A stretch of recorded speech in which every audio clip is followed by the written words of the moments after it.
Welcome back to the weekly news roundup. These are recorded live Fridays 9 p.m. Eastern Standard Time. This is the business and the Sillyville editions. You can find out where we are streaming every week at switchedtolinux.com/live in the event we get banned or banished off of some channel somewhere around the line. All right, let's go ahead and move on in. This one was a very high candidate for Sillyville, but business, whatever else. Well, Photoshop, of course, comes with a color palette, so you can pick your color palette. Of course, Photoshop is now a full software as a service model, so you have to pay for it monthly on a subscription, and they're pulling the color palette out. So if you want to continue using the Pantone color palette, you're going to have to pay an extra $15 a month, which I think is more than Photoshop. What is this? You're stuck to the 16-bit color palette unless you pay us $15 a month for a photo editing software. Yep. And to be clear, I mean, there is still some colors. I mean, you might be stuck with 256 colors in Photoshop. I don't know. I just use GIMP. The colors are free. They don't charge me monthly for the program or the color palette. Just saying. And I'm sure this might just be a separate color palette or something. I don't know.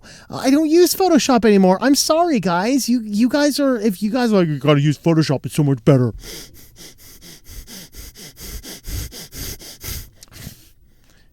All right, keep using Photoshop. I don't care. I've been doing my book covers, my professional book covers, all my channel art, everything for 5 years on GIMP. I'm not going back to Photoshop. I booted up, I think I booted up Photoshop the other day because I had a Windows computer on because of something else I was doing. I'm like, I forget how to use this. Oh, well.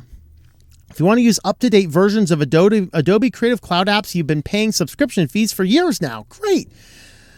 If you want to use the Pantone colors inside of Adobe apps, it's about to get more expensive. Starting this month, the Pantone color books in Adobe's apps are going away, and continuing to use those colors in your files will require a new Pantone Connections extension. Using the extension is free once you've created an account, but using the full library of colors, creating unlimited color palettes, and a dozen or more tools, creating smarter, more impactful palettes, whatever that means, will now require a subscription fee that will charge you $15. Are people actually paying $15 a month for a color palette that has it's more impactful palettes? Can you explain to me what a more impactful palette is?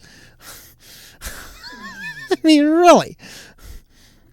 All of a sudden, I'm understanding what these elites are saying when it's going to be 2030. You will own nothing and you will be happy because you will be putting all of your money into Photoshop and color palettes. Congratulations. Subscribe yourself to bankruptcy all you want.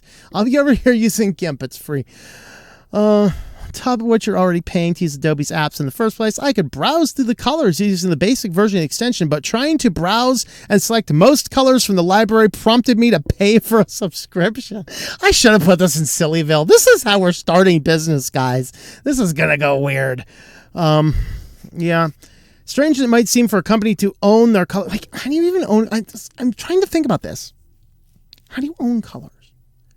Hexadecimal are colors. The hexadecimal code gives you a global map to a color palette based on the amount of red and green and blue inside of a given palette. I don't even know what the hell you're buying. Can somebody please explain it to me like I'm a 3-year-old? I'm telling you.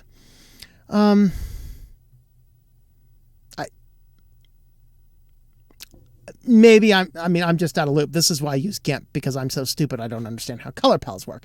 I'll keep being stupid. You keep giving a company $15 a month for colors for the rest of your life. You enjoy. Authors are up in arms as Amazon scammers pirate published book covers for notebooks. So the idea is you're putting a book up on Amazon, you're selling the book. It's awesome. Like we have Synaptergy. I have several other books up there as well. And, you get up there and they have the books there. And then scammers are pulling the book covers, which is piracy, slapping that book cover on a journal, just a blank group of pages, and then selling that under your book title, under a scammy name. And Amazon's allowing this. And so Amazon has its fair share of problems with scammers. Most of us have probably come across these suspicious-looking knockoffs or products at prices too low, too good to be true. Don't get us started on the micro SD card scam, blah, blah, blah. Authors have reported that covers and artworks of their books have been pirated, used for covers for notebooks, and then are passed off as the original book, complete with the author's name but with content replaced by blank pages. We were alerted to the scam when we came across a thread on Twitter started by author Rob Manuel detailing his recent experience. Manuel spotted a clone of his book, The Very Best Fesshole. Brian confesses anonymously, turning around 24 hours. It was published on Amazon. The cloned book was listed as a cheaper price than Manuel's, going by an author going by the name of Ratchet Zikra. What an odd thing. My book was published yesterday and has already been cloned on Amazon. So, of course, he ordered it. Why not? Can't wait to read his version of it. It's just a blank page. He gets a hold of Amazon, and basically there's like, what was it out? Okay. So another writer replied to his Twitter thread saying the same thing had happened to him, and added that when he reached Amazon UK for help, he was given no assistance because he was only the author and not VAT registered. The verified Amazon account at Amazon Help then replied to the thread, included a link to the page where the authors could report any infringement, but that was the extent of Amazon's response. And I completely understand. My book, Synaptergy, it sells almost no copies because I'm not allowed to advertise on Amazon. Every time I try and run ads on that book, Synaptergy, Amazon comes back and says, you can't have an ad that promotes human suffering. There is no human suffering on the book cover of Synaptergy. Okay. I wish I could show you. I guess it's kind of up there. Okay. That's the book cover for Synaptergy. It's a dude sitting on a bench. It's not human suffering. Okay. Really. I am not allowed to run ads on my book on Amazon because they say it's human suffering. Explain why it's human suffering. It's human suffering. It's like trying to deal with the YouTube creators' Twitter account. Yeah, it violates the YouTube guidelines. Where does it violate guidelines? Here's a link to the YouTube guidelines. It's like, show me where. Particularly when you send your email, we want you to learn from your experience. Yeah, I would like to learn too. Tell me why my video violates your guidelines, because it doesn't, and they don't care. They just want to ding channels. That's their thing. But, that's what's going on Amazon. And so be careful if you order something on Amazon. Make sure it's from the right author or the right publisher or whatever else. All right. LinkedIn introduces some new security features to combat fake accounts. This is a fun one. So they know it has a problem with bots and fake accounts, as it acknowledges on more than one thing. So they're just eager to push out these new things. These are kind of frightening. Now, I wanted to initially I was looking at creating a LinkedIn account for my LLC. Just to be more professional in the sphere, but literally to do a LinkedIn account and to create a business page, I'd have to create a profile page and find 15 people in my organization and interact with them. I'm like, would you like me to get addicted to some other hard drug as well? I mean, no. I just want to have a presence on the platform. But no, you literally have to go in and play the addicted to social media game on LinkedIn to do anything, which is why LinkedIn is a bunch of nonsense. So the About This profile feature is a new thing. So this section will contain information about when the profile was first created, when it was last updated, and indicators of whether it is associated with a verified phone number or work email address. This feature has already been rolled out. So basically, if it's a new profile, it's probably a bot. So how do I create a new profile? If I'm a brand new human being entering the workforce, how do I do that? Oh, well, you just have to verify your phone number and your work email address. Great. Sounds like Microsoft's just trying to collect a whole lot more data that they have no business having. Hence going back to previous sections where we were talking about, collecting too much data and it's all available and the scammers can use it for bad ways. The next one is tech to analyze profile pictures. Make sure you're not using some AI generated profile picture. That's exciting. So, you get that going for you. Make sure it's not a deep fake, things like that. The company Upwork apparently does this. I was going to create an account over there until they were like, you need to upload your driver's license. And they don't make you do that until you are awarded a job and actually working on it.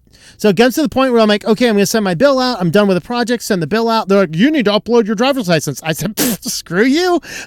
And you know what? Me and the client took it off their platform and She paid me directly for work well done. I'm not giving Upwork my driver's license. You can piss off with that.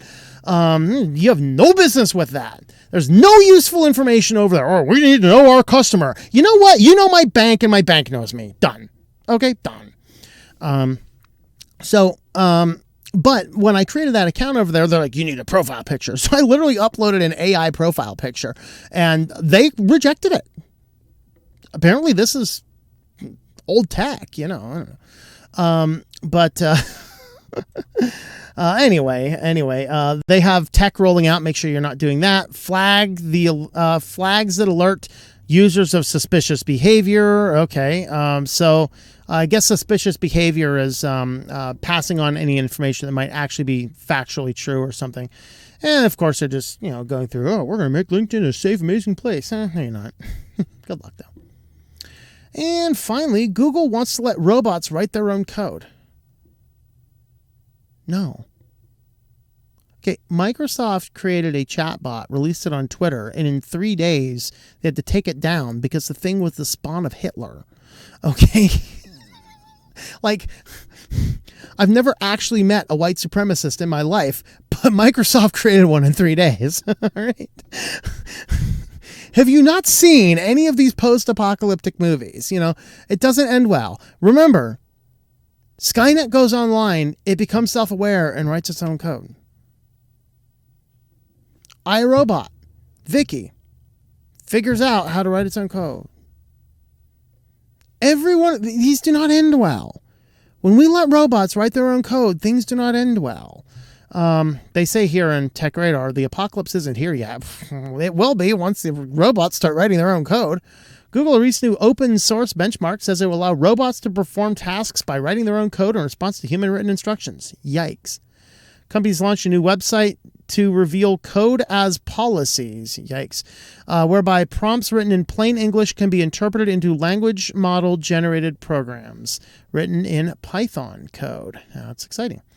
So, with this, of course, whenever the robots start doing this, they're going to start figuring out interesting little odd things. These are those little things in iRobot, those little elements. I forget what they call them in that movie, but the little peculiarities. You put a bunch of robots in a closed crate, and they would associate together instead of spreading apart equally. They would come to dream. They would come to see, and then eventually the end result is they wanted to enslave the human race to keep us safe. Because the only way to keep us safe is to, violate the perfect implementation of the 3 laws demands that robots enslave the human race. That was the point of iRobot. This is going to happen. Of course, Skynet just wiped them out. Matrix decided to use them like batteries and leeches and survive itself on the flesh of the humans. So pick your post-apocalyptic world. They all start with robots writing their own code, okay? Do you really think some glorious thing's going to happen? No, you're thinking of heaven, sir, but you've rejected Jesus long ago. Well, if you'd like to help support the channel, we do have affiliates. Today we are highlighting A2 Hosting. A2 Hosting is where I've hosted several websites in the past. I've gotten too big for it now, so I've moved on to bigger pastures, but they are still a great service. Starting at $2.99 for single plans, managed VPS is up to $40, dedicated servers up to $105 a month, which is pretty good. Lots of other things over there. TLM.li/A2H is going to get you on over there. And with that, guys, let's head to Sillyville. Yeah, let's get set up. All right, so first, this was a fun one in art. There's been this modern art, and this is why, and I just can't get much in art. There's this modern art. It's been hanging in New York City upside down for 75 years and nobody knew it. You see, when you hang like the Mona Lisa upside down, or some other art that you can kind of tell what it is, think of the movie Scream, who did that one, I forget. It's upside. I mean, the people are hanging from the ceilings. You got all sorts of weird stuff, frowning, smiling, whatever else. You kind of know. When you get modern art, you have no earthly idea. But on a guy doing a write-up of this particular piece, just for something, starts digging into the history and finds that this is supposed to be the correct orientation of this piece of modern art based on seeing pictures of it as the artist was working on it. This is how it's currently hanging, literally upside down. The problem is they can't just spin this thing around because gravity is starting to do the work. And if they spin around, the art's going to break.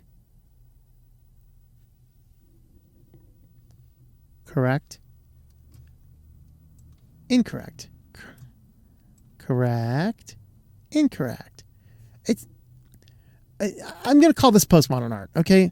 Because modernism was the philosophy of achieving an ultimate end. Postmodernism says there is no truth. Well, there is no truth in this thing. It's a bunch of squiggly lines, okay? I'm sorry, I'm not an art enthusiast. You can yell at me if you are. But it's just the primary colors and thing. But it was supposed to be like this because it's buildings and the sky. This is supposed to be the skyline of New York. I don't see it, but I don't know. Well, a massive silver orb breaks free to terrorize the streets of London. This didn't terrorize the streets of London, okay? I mean, look at this thing. Okay, it is slightly terrifying. See, it didn't do a lot of damage. I mean, it hit that pole, it bounced off of it. Oh, here comes another one. See, it's not, I mean, it's fairly soft. I mean, sure, I wouldn't want to get hit by it, but look at this. This is, I mean, it's just a ball rolling on down the road. That's, I mean, people can dodge it. I mean, it just bounced off the thing. It didn't apparently cause any property damage over there. I don't know. But there was actually an event like this in a city I used to live in. And in 2007, my mother told me about it. So I went ahead and found the YouTube video for this. This is when a wrecking ball fell off of a demolition crane on a hill. Tonight now takes us to Meadville, Crawford County, where a 1.5-ton wrecking ball on the loose tore downtown apart. The rolling wrecker sideswiped this car, then tore off downhill on a barreling path through downtown Meadville, bouncing from curb to curb until boom! Talk about rear end damage. Okay, that is terrifying, okay? This thing bounced off of 12 cars. It basically played ping pong down. If you're familiar with Meadville, this was on Allegheny campus, which sits on a hill outside of Meadville. The wrecking ball falls off and starts rolling down the hill, bouncing off of cars like a giant game of pinball. I think like 12 people were injured. I think there's 12 cars were hit. I think 3 people were injured by this thing. It was kind of crazy. Just to kind of see. But you know, there's the crane. Of course, the police are like, dude, this is trippy, yo. Crane's cable. Officer Brian Joseph was first on the scene. I just never fathomed seeing a wrecking ball in the back of a car. And then I had people screaming that it was rolling. It rolled the whole way down North Main Street, and there was cars everywhere. As crews tugged the thing out of the trunk, cops assessed the damage. A dozen cars hit, 3 people hurt and sent to the hospital. 3 injuries and a dozen cars hit as the thing goes spiraling down the hill. That would happen in 2007. But that little ball in London reminded me of that. That little ball in London, that thing just bounced off of a light post. So what? Pfft. It's a fun story. Looks kind of cool. When it's a wrecking ball rolling down a hill, you got problems. All right. And finally, Loaf Solo, California baker crafts a life-size Han Solo out of bread. Yep. There it is. Basically, she said she got COVID. She couldn't work, had to find something to distract her time with, plays around with the bread, and all of a sudden Han Solo shows up. There's some of this that's a little creepy, though. Let's see. I think it was down here at the bottom. Hallie said she might have gotten a bit obsessed. Quote, "My mom made me leave it because I was obsessing over the lips." End quote. Yikes. She told him, she was like, "You need to walk away." Creating Pan Solo was particularly meaningful, she told the paper, because she contracted the Koofies in January 2021 and lost a lot of her sense of smell and taste just to find joy in a different part of food that is really important. As fascinating as this is, I cannot wait for the lawsuit that Disney... So right now... Pan Solo is still on display at that bakery just north of San Francisco. All right. For display, big public articles, all this kind of stuff. Disney owns this. They're going to sue you. You know that, right? They're going to be like, this is a violation of our license. We own this. Disney is such a corrupt company. They did not even let an 8-year-old boy who died of cancer and loved Spider-Man, they would not let the parents put Spider-Man on his gravestone because, no, that would violate our copyright license. Really? So, bakers, enjoy Pan Solo while you can. Disney lawyers are coming for you. They're probably writing up the documents as we speak because they are probably the most corrupt company in the media world today. Well, we've been highlighting all of these crazy things that are coming from the mishmash of car companies and computer companies. So Porsche has a new Dolby Atmos soundbar made from a tailpipe of a Porsche. So if you would happen to like your Porsche exhaust fumes blaring out your music, you can go ahead and pick this up. This literally just looks like a speaker with a muffler attached to it. It doesn't look creative at all. Like, not at all. It looks really stupid. And people are probably paying thousands of dollars. Oh, no, they're paying $12,000 for this. If you're paying $12,000 from this, you need to reassess your life. Okay? Just telling you right now. And on to our final story here. Microsoft mulls over making cheaper PCs supported by ads. And every article I found on this is like, this is great. Everyone's going to love this. People are excited about this. They keep on spinning this up as if this is literally them waiting for us to just adopt ads and everything. This is part of it.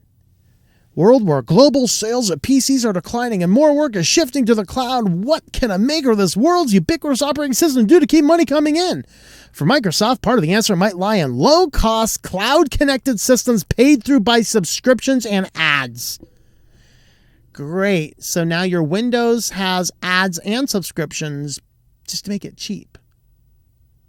No, thank you. If you want to pay a subscription, you put your computer on a credit card. At least the subscription will pay itself out eventually. Of course, I wouldn't recommend that either. But we know a lot of the Register readers might be very excited and want to be the first to grab a cheap Windows machine.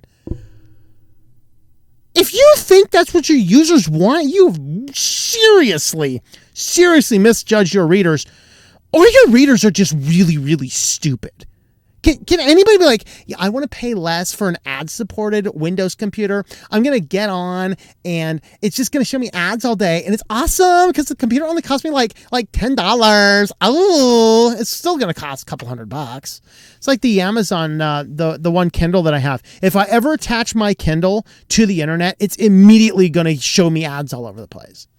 It still cost me $80, but it's so low cost, $80 low cost, just because it's ad supported. Mine's not ad supported. I use Calibri, thank you. No ads on my Kindle.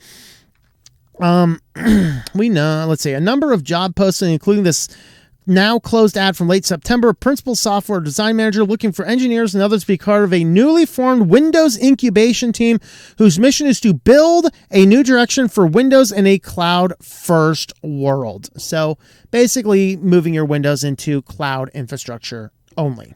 That's exciting. Well, I don't know about you. I see that and say, no, thank you. Well, if you'd like to help support the channel, we have a locals page just created. Locals, it's switchedtolinux.locals.com.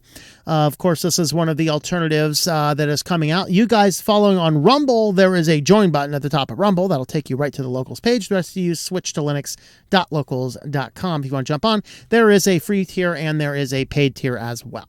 So you can jump on and see all of those. Thank you for watching this video from Switched to Linux. This channel would not be possible without the backing of the program supporters scrolling on the screen now. You can be a supporter at Patreon at patreon.com/TOMM or at thinklifemedia.com. I also want to thank the open source community who creates such excellent software that makes producing this show possible. Please remember to support your software communities. Thank you, and I hope that you enjoy switching to Linux.